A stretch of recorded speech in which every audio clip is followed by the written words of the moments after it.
Hey everyone, welcome back to Phantom Whispers. Tonight, we're exploring one of China's most mysterious and controversial traditions, ghost marriage, or as it's known in Mandarin, Minghun. This is the practice of arranging a marriage between deceased individuals, or sometimes even between a living person and someone who has died, to ensure the dead aren't lonely in the afterlife. It sounds like something from ancient history, but ghost marriages still happen today, especially in rural China and Taiwan. The practice has led to grave robberies, family disputes, and in some cases, encounters that defy rational explanation. After I tell you these three stories, I'll explain the cultural beliefs behind Minghun and why families continue this tradition despite modern laws against it. So stay with me until the end. Let's call him Wei. He was the only son of the Chen family, farmers who worked a small plot of land in the mountains of Shaanxi province. Wei was 26 years old when he died in a motorcycle accident on the winding mountain roads near his village. It was sudden, unexpected, and it shattered his parents. But beyond their grief, there was another concern that weighed heavily on them. Wei had died unmarried. In traditional Chinese culture, particularly in rural areas, dying unmarried is considered deeply unlucky. The belief is that an unmarried soul wanders restlessly in the afterlife, unable to enter the ancestral realm, forever alone and incomplete. For parents, it's a failure of duty. They hadn't fulfilled their responsibility to see their son properly settled. And so, 2 months after Wei's death, his mother, Mrs. Chen, made a decision. She would find her son a wife. This is where the practice of Minghun begins. Ghost marriage isn't a new phenomenon. It dates back over 2,000 years in China, mentioned in texts from the Han Dynasty. Traditionally, families would arrange marriages between their deceased children, often matching a young man who died before marriage with a young woman in the same situation. The families would perform a wedding ceremony, complete with rituals, offerings, and the joining of the two names on ancestral tablets. The deceased would be buried together, or their tablets placed side by side in the family shrine. In this way, both souls would have companionship in the afterlife, and both families would have fulfilled their duties. Mrs. Chen began quietly asking around the village and neighboring towns. She needed to find a family with a deceased daughter, someone who had also died unmarried and around Wei's age. It took 3 months, but eventually she found what she was looking for. A family in a village 30 kilometers away had lost their daughter, Xiao Mei, in a factory accident 2 years earlier. She had been 24. The family had been looking for a match for her as well. The two families met. They discussed the terms. The Chen family would pay a bride price, just as in a traditional wedding, though the amount was negotiated differently. Ghost marriages often involve significant sums of money, sometimes tens of thousands of yuan, because finding a suitable match is difficult. The families agreed on the details. A date was set. A Taoist priest was hired to perform the ceremony. The wedding took place on a gray autumn morning. The ceremony was held at the Chen family home in front of the ancestral altar. Red fabric, the color of celebration in Chinese culture, draped the room, though the atmosphere was anything but joyful. 2 wooden tablets were placed on the altar, one representing Wei, the other representing Xiao Mei. Offerings of fruit, wine, and incense were arranged. Paper money was burned.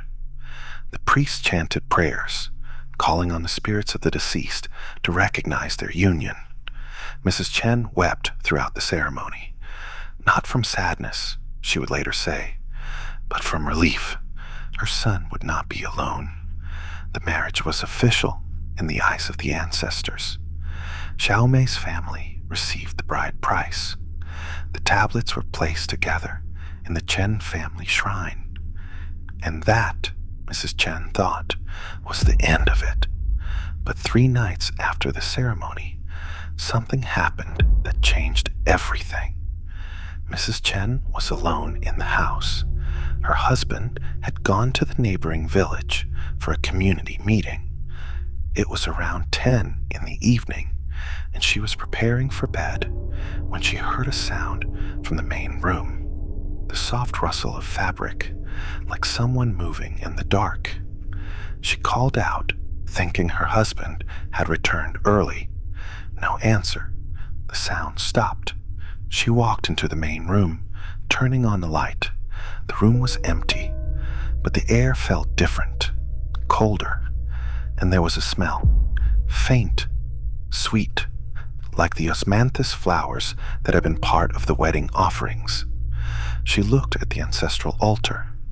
The incense she had lit that morning had burned down to ash, but now, impossibly, there was smoke rising from the incense holder. Fresh smoke, as if someone had just lit new incense. Mrs. Chen's hands trembled as she approached the altar. The 2 tablets, Wei's and Xiaomei's, sat side by side, undisturbed. But next to them, on the altar, was something that hadn't been there before. A small red cloth pouch, tied with golden thread. It was the kind of pouch used in traditional weddings, to hold jewelry or small gifts from the bride to the groom's family. She picked it up. It was light, almost empty. She untied the thread and opened it.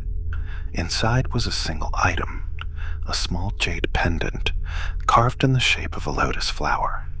It was old, the jade slightly yellowed with age, but beautiful, and it was warm to the touch, as if someone had been holding it. Mrs. Chen didn't recognize it. It hadn't been part of the offerings. It hadn't come from Xiaomei's family. She had seen everything they brought to the ceremony. So where had it come from? She heard the sound again, the rustle of fabric. This time it came from behind her. She turned, her heart pounding, and there, standing in the doorway to the main room, was a young woman.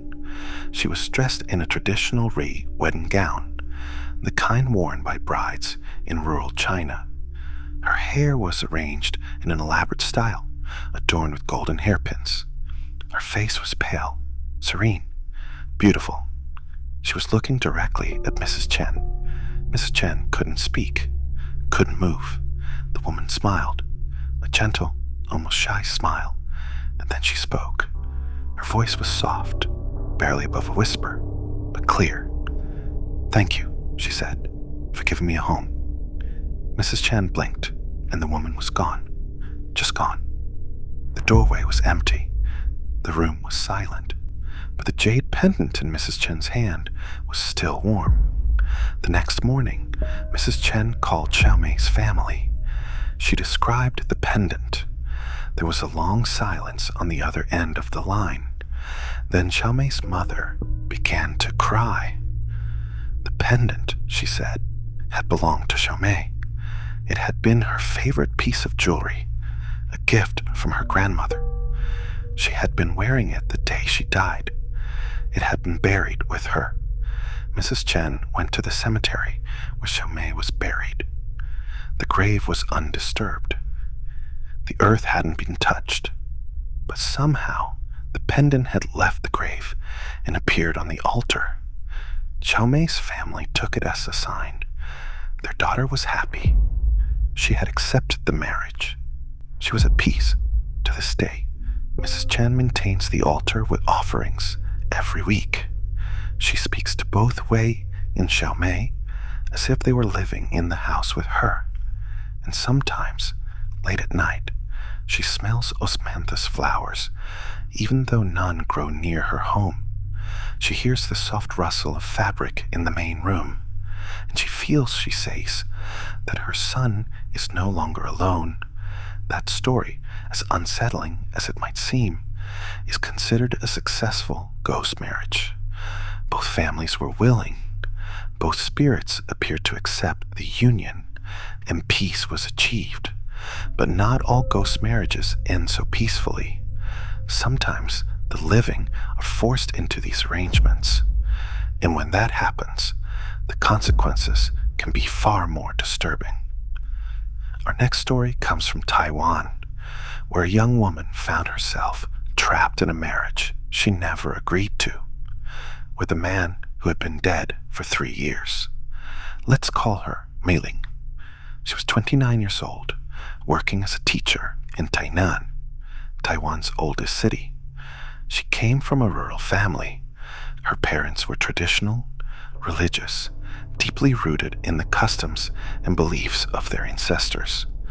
Meiling, on the other hand, had moved to the city for university and considered herself modern, progressive, removed from what she saw as outdated superstitions. But in the summer of 2017, her family's traditions would drag her into a nightmare she couldn't escape. It started with her father's illness. He had been diagnosed with late-stage liver cancer, and the doctors gave him months to live. The family was devastated, but Meiling's mother, desperate to help her husband, turned to a local temple medium, a woman who claimed to communicate with spirits and deities. The medium performed a ritual, went into a trance, and delivered a message that would change Meiling's life. The illness, the medium said, was a curse. It had been brought on by a restless spirit, a young man from a neighboring village who had died 3 years earlier in a car accident. He had been engaged to a woman from Meiling's extended family, but the engagement had been broken off after his death. His spirit, the medium claimed, was angry. He was wandering, alone, and his anger was manifesting as illness in Meiling's father. There was only one way to appease him. Someone from the family had to marry him, a ghost marriage, and the medium had identified the bride, Meiling. Meiling refused. Absolutely not. She had a career, a life, plans for the future. She wasn't going to participate in some archaic ritual, especially not one that involved marrying a dead man. But her mother begged. Her father, weak and in pain, asked her to consider it. The extended family pressured her. And then the offer came. The dead man's family would pay a substantial sum of money, enough to cover her father's medical bills and more, enough to ease the family's financial burden. Meiling felt trapped. She loved her father. She didn't want him to suffer, and the pressure from her family, and the guilt, the constant pleading, it wore her down. Finally, against every instinct, she agreed, but only, she told herself, as a formality. She would go through the motions, let them have their ceremony, take the money, and then move on with her life. It didn't mean anything. It was just paper, just ritual. It wasn't real. The wedding was arranged quickly. It took place at the dead man's family home, a traditional Taiwanese house in a small village outside Tainan. The ceremony was strange, uncomfortable. There was no groom, of course, just a wooden tablet with his name carved into it, and a photograph of him placed on a red cloth. Meiling wore a red wedding dress, as tradition required. She stood next to the tablet and the photograph while a Taoist priest chanted prayers. Incense burned. Offerings were made. Paper money was thrown into a fire. And then it was done. She was married to a ghost. The dead man's family gave her the money. Her family thanked her, told her she had done the right thing, that her father would recover now. Mei Ling took the money, went home, and tried to forget the whole thing. But forgetting, she would learn, was not an option. It started the first night after the ceremony. Mei Ling was back in her apartment in Tainan, alone, trying to sleep. Around midnight, she heard a sound, a soft knocking on her bedroom door. She called out, asking who it was. No answer. The knocking continued. 3 slow, deliberate knocks. She got up, opened the door. The hallway was empty. She went back to bed, telling herself it was nothing, just the building settling, her imagination running wild after the stress of the day. But then she felt it, a weight on the bed, as if someone had sat down next to her. The mattress dipped, the blanket shifted. She turned on the light. No one was there, but the indentation in the mattress was real. Someone or something had been sitting there. The encounters escalated. Over the next few weeks, Mei Ling experienced things she couldn't explain.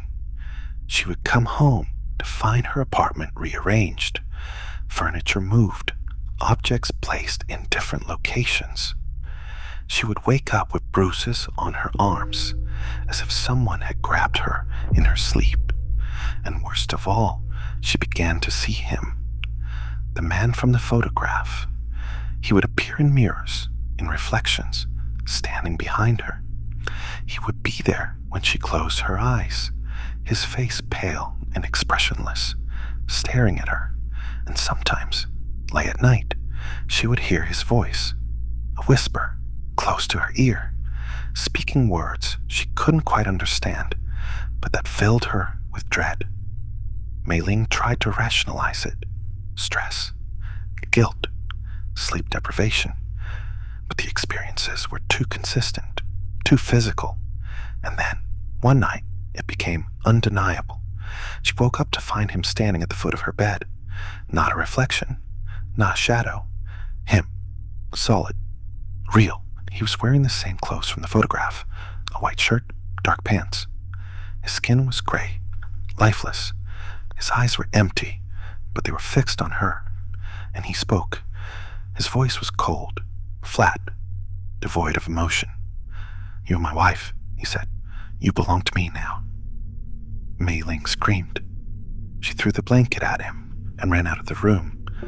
She spent the night at a friend's house, too terrified to go back. But the next night, he was there again. And the night after that, he wasn't going away. The marriage, it seemed, was real to him, and he expected her to fulfill her role. Desperate, Mei Ling went to a temple. She spoke to a different medium, one her friend recommended. This medium listened to her story and confirmed what Mei Ling feared. The ghost marriage had bound her to the spirit. He considered her his wife. And in the spirit world, that bond was as real as any legal contract.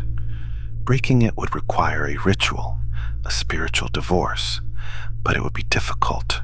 The spirit would resist, and there was no guarantee it would work. Mei Ling had the ritual performed. It involved offerings, prayers, burning paper divorce documents, and a cleansing ceremony. The medium warned her that the spirit might become angry, that things could get worse before they got better. And she was right. The night after the ritual, Mei Ling's apartment was destroyed. Furniture was overturned. Dishes were smashed. And written on the bathroom mirror, in what looked like condensation, were 2 words: "You're mine." But after that night, the encounters stopped. The presence faded. Mei Ling moved to a new apartment, changed her phone number, and tried to rebuild her life. Her father, for what it's worth, did recover. The cancer went into remission. Her family considered the ghost marriage a success. But Mei Ling knows the truth. She paid a price. And even now, years later, she still feels watched. She still avoids mirrors. And she never, ever speaks about the ghost marriage to anyone outside her closest friends. Ghost marriages, as you've heard, are often arranged by families with good intentions, or at least intentions they believe are good. But there's a darker side to this practice, because where there's demand, there's a market. And in some parts of China, that market has led to grave robbery, human trafficking, and even murder. Our final story takes us to Henan province in 2016, where a group of men learn the hard way that stealing the dead comes with consequences far worse than any prison sentence. In rural China, especially in provinces like Henan, Shaanxi, and Shanxi, ghost marriages have created a disturbing black market. Families with deceased unmarried sons are willing to pay large sums of money, sometimes hundreds of thousands of yuan, for a female corpse to serve as a ghost bride. This demand has led to organized grave robbery. Criminal gangs dig up recently buried women, steal the bodies, and sell them to desperate families. It's illegal, of course, but in remote areas, enforcement is lax, and the trade continues. In the autumn of 2016, a group of 4 men in Henan province decided to enter this trade. Let's call them Yang, Liu, Wang, and Chen. They weren't hardened criminals. They were farmers, construction workers, men struggling to make ends meet. But they had heard stories of people making quick money by selling corpses for ghost marriages. And they were desperate enough to try. They did their research. They found out which families in the area had recently lost young women. They learned which cemeteries were poorly guarded, which graves were fresh. And one night in October, they drove to a small cemetery on the outskirts of a village, armed with shovels, flashlights, and a van. The grave they targeted belonged to a young woman named Lian. She had been 22 years old when she died in a drowning accident 3 months earlier. Her family had buried her in the village cemetery, a simple plot marked with a stone. The men waited until after midnight, when the village was asleep, and then they began to dig. It took them 2 hours to reach the coffin. It was a cheap wooden box, already beginning to rot from the damp earth. They pried it open. Inside, Lian's body was wrapped in white burial cloth, her face covered. The men didn't look at her face. They didn't want to. They just wanted to get the job done, take the body, and leave. They lifted the corpse out of the coffin, wrapped it in a tarp, and carried it to the van. As they were loading the body, Zhang, the leader of the group, felt something strange. The air around the grave had gone cold. Not just cool, cold, like stepping into a freezer. His breath came out in visible puffs, and there was a smell, faint but unmistakable, rotting flowers, sweet and sickly. He looked at the others. They felt it too, but they didn't say anything. They just wanted to leave.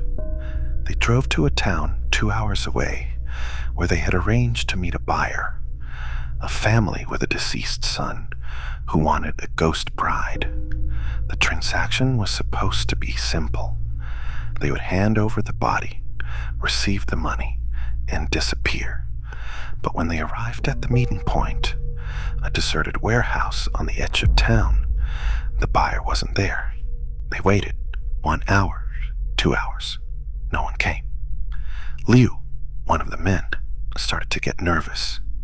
He wanted to leave, to dump the body and forget the whole thing. but Zhang insisted they wait. They had come too far. They needed the money. So they stayed in the warehouse, the van parked inside, the body in the back, wrapped in the tarp.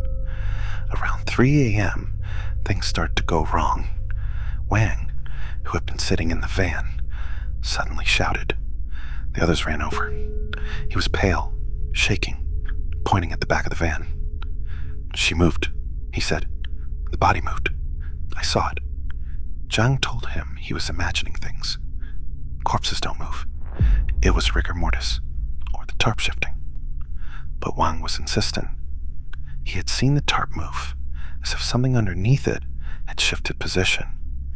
The others looked. The tarp was still, but the smell was stronger now, that rotting flower smell. And the air in the warehouse was freezing. Chen, the youngest of the group, said they should leave, right now. Forget the money. Just go. But Zhang refused. They had a deal. They would wait. And then they heard it.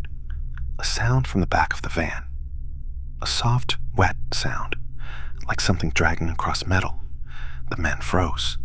The sound came again. And then the tarp moved. Not a little shift. It moved as if something underneath it was sitting up. Liu screamed. He ran out of the warehouse. Wang followed. Chen stood there, paralyzed, staring at the van. Zhang, trying to maintain control, walked to the back of the van and grabbed the tarp.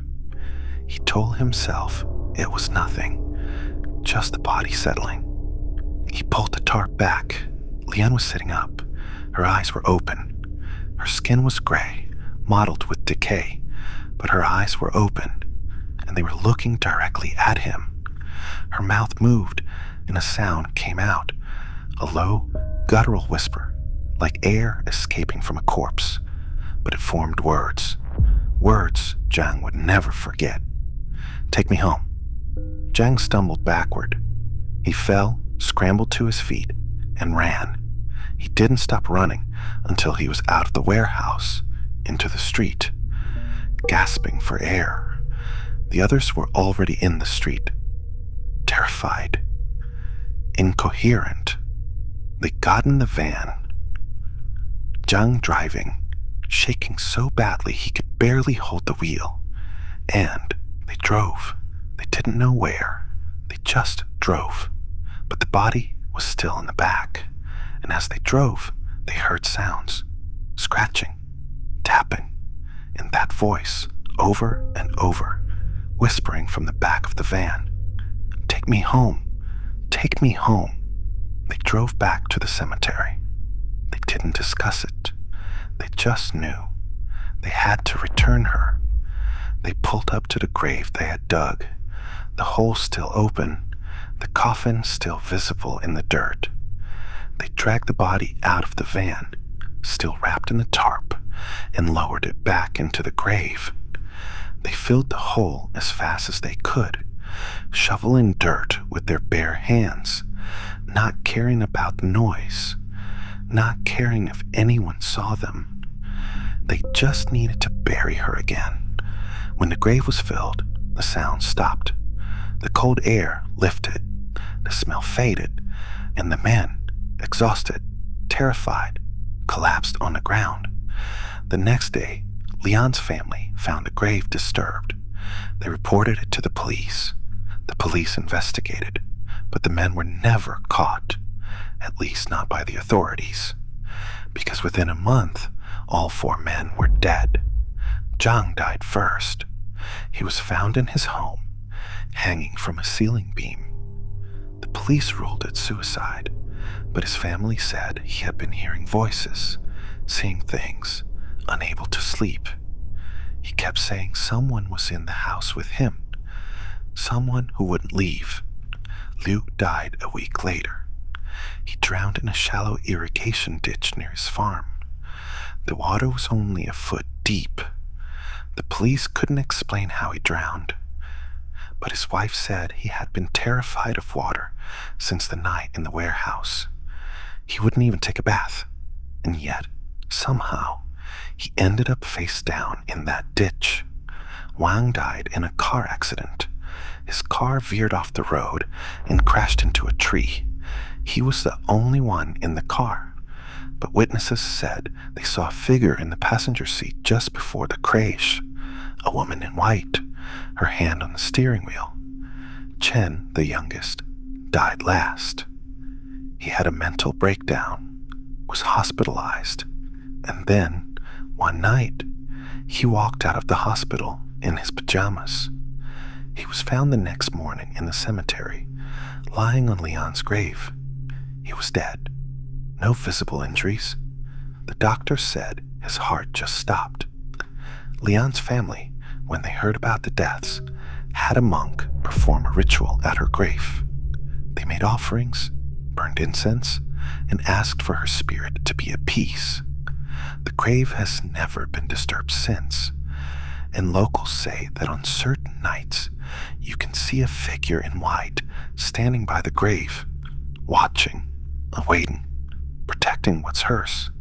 Ghost marriage, or Minghun, has roots in ancient Chinese beliefs about the afterlife and filial piety. In traditional Chinese culture, marriage isn't just a union between two people. It's a union between two families, and it extends into the afterlife. An unmarried person, especially a young man, is considered incomplete. His spirit cannot enter the ancestral realm to be honored by future generations. He's stuck, wandering, alone. For parents, this is a failure. They haven't fulfilled their duty to their child. Ghost marriages solve this problem. By arranging a marriage for the deceased, the family ensures their child has a companion in the afterlife. The couple's names are recorded together on ancestral tablets. They're honored together in family rituals. In this way, both families fulfill their obligations, and both spirits can rest in peace. The practice dates back over 2,000 years, mentioned in texts from the Han Dynasty. It was common among nobility and eventually spread to common people. Traditionally, it involved matching two deceased individuals, a young man and a young woman, who both died before marriage. The families would perform a wedding ceremony, and the deceased would be buried together, or their tablets placed side by side. But over time, the practice evolved. In some cases, living women were married to deceased men, often for financial reasons. The dead man's family would pay a bride price, and the living woman would become part of their household, expected to care for the ancestral altar, and sometimes even produce heirs through a surrogate arrangement with a male relative. This version of ghost marriage was more about property and lineage than spiritual peace. In modern China, ghost marriage is technically illegal.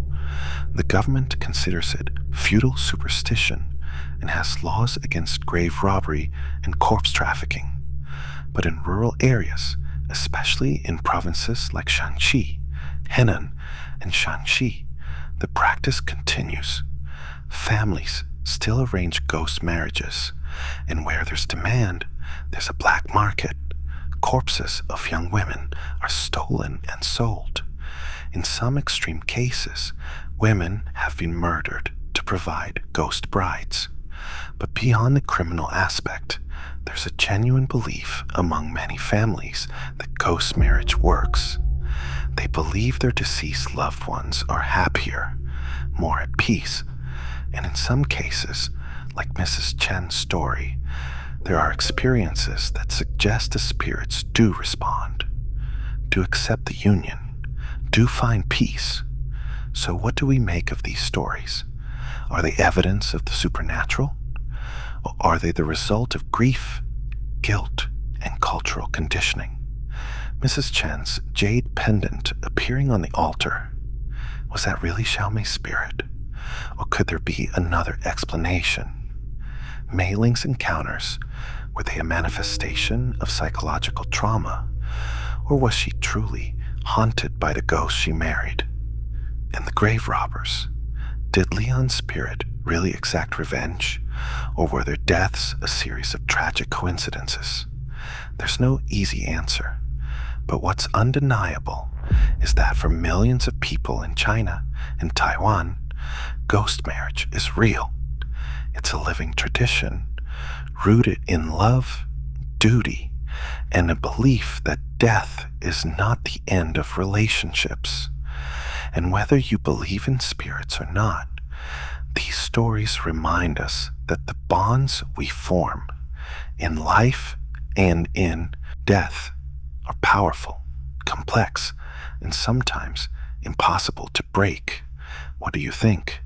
Is ghost marriage an act of love and duty, or something darker? Could these encounters be real, or are they products of belief and expectation? Let us know in the comments below.